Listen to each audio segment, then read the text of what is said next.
Hello friends, आप सभी का वेलकम हमारे चैनल नेट डेल्डर्स के ऊपर।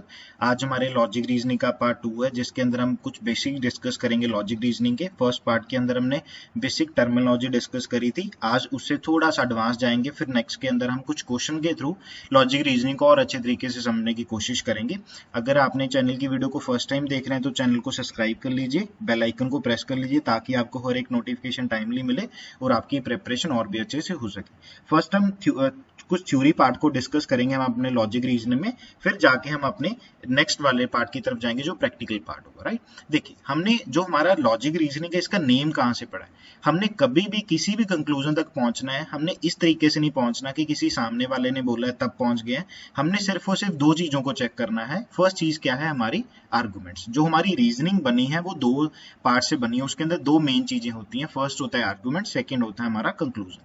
आर्गुमेंट्स हमने पहले भी डिस्कस किया था फर्स्ट वीडियो के अंदर। आर्गुमेंट्स को हम प्रेमाइसिस भी कह देते हैं, इसको स्टेटमेंट भी बोल सकते हैं और इसको प्रोपोजिशन भी कह सकते हैं। तो आगे से आप कभी भी इस चीज को भूलेगा मत कि हमारे आर्गुमेंट्स को क्या क्या बोला जाता है। राइट, अब देखिए देन आ जाता है हमारे पास कंक्लूजन। हमने क्या करना है, इसका नाम लॉजिक रीजनिंग इसलिए पढ़ा है बिकॉज हमने प्रेमाइसिस की हेल्प से जो भी हमें प्रेमाइसिस में दिया होगा उसकी हेल्प से हमने लॉजिकली कहां तक पहुंचना है, हमने अपने कंक्लूजन की तरफ पहुंचना है। इसीलिए जो हमारे सिलेबस के अंदर वो क्या है, डिडक्टिव रीजनिंग। डिडक्टिव का मतलब होता है किसी चीज को निकालना। हमने निकालना किस में से, जो भी हमें प्रेमाइसिस गिवन होंगी उन प्रेमाइसिस की मदद से हमने कंक्लूजन को निकालना है।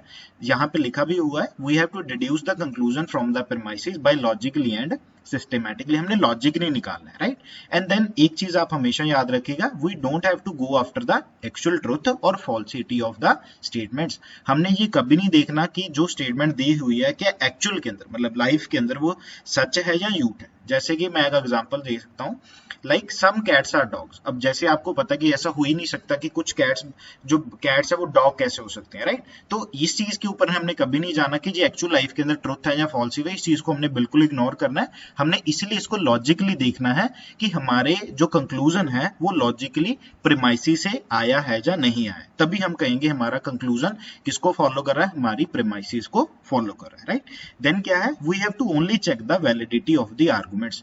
हमने कंक्लूजन तक पहुंचने के लिए एक चीज जरूर देखनी है कि वो हमारा आर्गुमेंट वैलिड है या नहीं वैलिड है।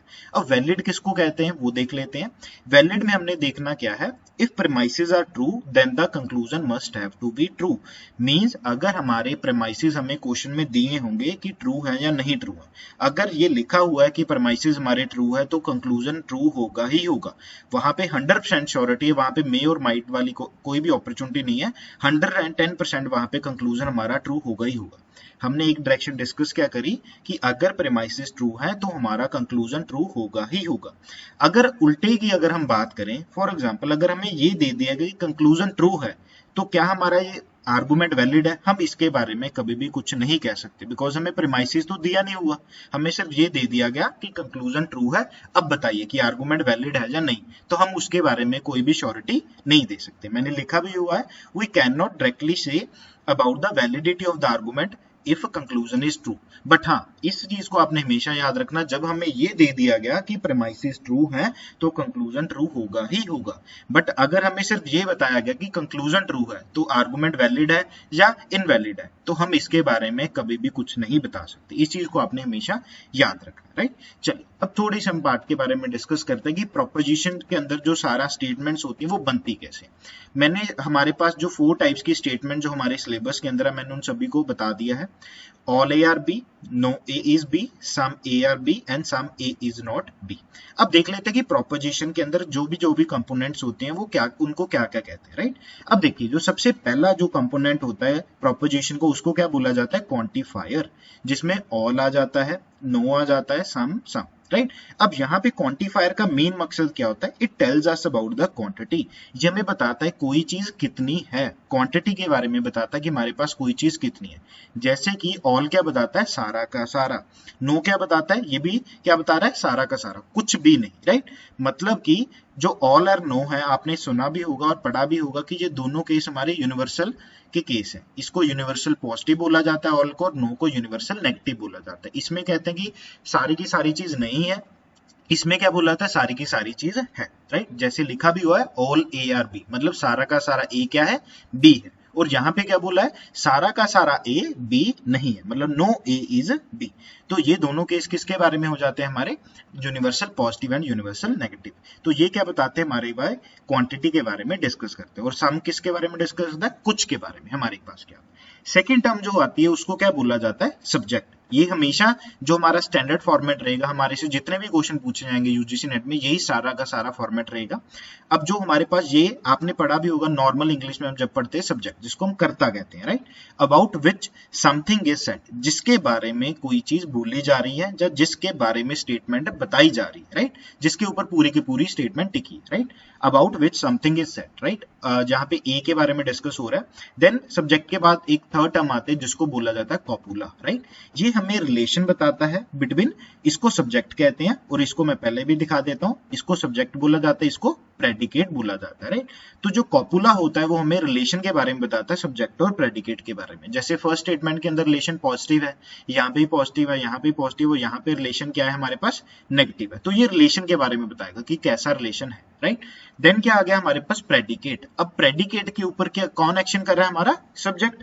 तो प्रेडिकेट बताएगा कि वो चीज अफर्म कर रहा है, मतलब मान रहा है, डिनाई मतलब नहीं मान रहा है, अबाउट द सब्जेक्ट। जैसे ऑल ए आर बी, तो यहाँ पे जो हमारा प्रेडिकेट मीन्स हमारा जो बी है वो ए के बारे में अफर्म कर रहा है, हाँ, जो ए है वो बी के अंदर है।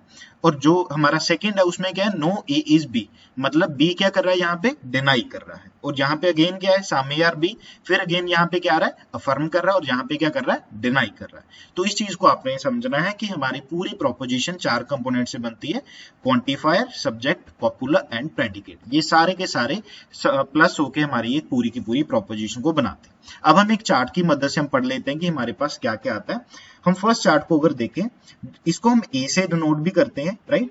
ए को क्या बोला जाता है हमारे पास, यूनिवर्सल पॉजिटिव, इसलिए ऑल ए आर बी।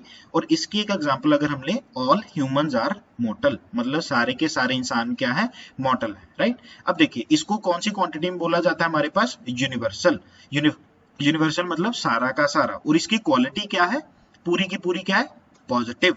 और इसमें डिस्ट्रीब्यूशन, आपको एक चीज समझनी जरूरी है, डिस्ट्रीब्यूशन मतलब किस चीज के बारे में डिस्ट्रीब्यूशन हो रही है, ए के बारे में। और ए क्या है, पूरा का पूरा ए। तो इसलिए इसमें किसकी बारे बात हो रही है, सिर्फ और सिर्फ सब्जेक्ट की। फॉर एग्जांपल अगर हम ये लें, ये क्या है हमारे पास, मॉर्टल है।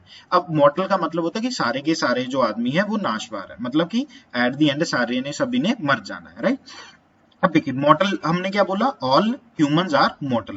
तो मॉर्टल तो सबसे ज्यादा बड़ा है, तो उसके अंदर क्या है, पूरा का पूरा ह्यूमन उसके अंदर आ सकता है। तो if I would say all humans are mortal, मतलब ह्यूमन सारे के सारे क्या है, मॉर्टल हैं, राइट। चलिए अब ये हो गया हमारा यूनिवर्सल पॉजिटिव का केस। देन आ जाता है हमारे पास सेकंड केस, जिसको हम ई साइन से डिनोट करते हैं, और इसको यूनिवर्सल नेगेटिव भी बोला जाता है। तो यहाँ पे क्या लिखा है, नो ए आर बी, मतलब कोई भी ह्यूमन मॉर्टल नहीं है। और हमने क्या बोला, इसके अंदर दोनों के ऊपर जोर है, किसके ऊपर, डिस्ट्रीब्यूशन किसके ऊपर है, सब्जेक्ट के बारे में बात हो रही है, और प्रेडिकेट। जैसे मैंने बोला था सब्जेक्ट क्या होता है हमारा, ए है यहाँ पे सब्जेक्ट, और प्रेडिकेट क्या है, बी। और अगर हम एक्चुअल स्टेटमेंट में देखें, यहाँ पे सब्जेक्ट कौन सा हमारा, ह्यूमंस, और हमारा प्रेडिकेट क्या है, मॉर्टल, राइट। अब इसको भी डायग्राम से देख लेते हैं। तो हमने क्या बोला, नो ह्यूमंस आर मॉर्टल, मतलब कि कोई भी ह्यूमन नाशवान नहीं है। तो मतलब जो ह्यूमन यहाँ पे आ गए और मॉर्टल यहाँ पे आ गया, राइट। चलिए अब नेक्स्ट के बारे में पढ़ लेते हैं हम। देन क्या आ गया हमारा, इसको डिनोट करते हैं हम, पर्टिकुलर पॉजिटिव होता है, इसको आई से डिनोट किया जाता है, right. Some A are B. अब यहाँ पे हमारे पास सब्जेक्ट कौन सा हो गया, ए, और प्रेडिकेट क्या होगा, बी। और यहाँ पे अगेन ह्यूमंस हमारा सब्जेक्ट हो गया, मॉर्टल हमारा प्रेडिकेट हो गया, और इसको बोला जाता है पर्टिकुलर पॉजिटिव। और यहाँ पे जो डिस्ट्रीब्यूशन है, किसी के बारे में नहीं बात हो रही, नाइदर सब्जेक्ट और नॉर प्रेडिकेट। क्यों, अब देखिए यहाँ पे ना तो पूरा का पूरा ह्यूमन आ रहा है किसी के अंदर, ना तो पूरा का पूरा मॉर्टल आ रहा है। ये आपस में ही ये नहीं पता कि किसका ज्यादा केस है, किसका ह्यूमन का। तो क्या कह सकते हैं इसको, नाइदर ह्यूमन नॉर मॉर्टल, मतलब दोनों के बारे में बात नहीं हो रही है, सब्जेक्ट और उसके बारे में, राइट। तो ये हो गया हमारा पर्टिकुलर पॉजिटिव का केस। देन लास्ट केस आ जाता है हमारे पास, जिसको हम बोलते हैं पर्टिकुलर नेगेटिव, जिसमें हमने डिस्कस किया था some A are not B, जिसको हमने लिखा some humans are not mortal. Again इसमें भी सेम, सब्जेक्ट ह्यूमंस, प्रेडिकेट हमारा मॉर्टल हो गया। और इसमें किसके बारे में बात हो रही है, प्रेडिकेट, प्रेडिकेट क्या हमारा बी, क्योंकि फोकस सेंटेंस को अगर आप देखेंगे क्या बोला जा रहा है, some A are not B, action किसके ऊपर आ रहा है, बी के ऊपर। तो ये क्या हो गया हमारा, सम ह्यूमंस आर नॉट मोटल, मतलब कि कुछ जो हिस्सा ह्यूमंस का है वो किसके अंदर है, मोटल का पार्ट नहीं है, राइट। तो हमने 4 स्टेटमेंट्स को हमने डिस्कस किया, यूनिवर्सल पॉजिटिव, यूनिवर्सल नेगेटिव, इसके बाद पर्टिकुलर पॉजिटिव और पर्टिकुलर हमने नेगेटिव को डिस्कस किया। अब हम इसके बारे में थोड़ी सी और टर्मिनोलॉजी डिस्कस कर लेते हैं, राइट। अब देखिए हमने यूनिवर्सल पॉजिटिव के बारे में ये स्टेटमेंट पढ़ी है कि ऑल ए आर बी, जैसे कि मतलब जो सारा का सारा ए है वो बी के अंदर आ जाता है। पर यहां से आप देखिए पूरा का पूरा बी के अंदर तो आ गया है ए, राइट, बट बी का अभी भी जो बाहर वाला पोर्शन है वो तो कुछ ना कुछ खाली है। तो क्या मैं ये कह सकता हूं कि ऑल ए आर बी है, तो मैं ये भी तो कह सकता हूं some B are A. Some B are A का मतलब क्या है कि कुछ जो बी का पोर्शन है वो क्या है, ए है, बिल्कुल सही, राइट। अगर मैं ये कह सकता हूं कि ऑल ए आर बी, पूरा का पूरा ए किसके अंदर है, बी के अंदर है, राइट।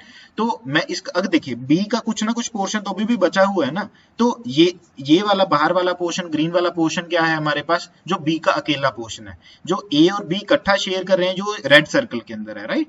तो मैं जो बाहर वाले पोर्शन को हटा के मैं ये भी तो कह सकता हूं कि सम बी आर ए, क्योंकि पूरा का पूरा बी ए नहीं है, हाँ, बट पूरा ए बी जरूर है, तो इसलिए इसको ध्यान से समझेगा, some B are A is also positive, right. अब यूनिवर्सल नेगेटिव की तरफ देख लेते हैं। हमने क्या डिस्कस किया था, नो बी इज ए। अगर मैं इस डायरेक्शन से देखूं कि कोई भी बी ए नहीं है, तो मैं अगर राइट हैंड साइड से लेफ्ट हैंड साइड जा रहा हूं तो क्या इसका उल्टा भी तो सेम हो सकता है कि क्या, कि नो ए इज बी।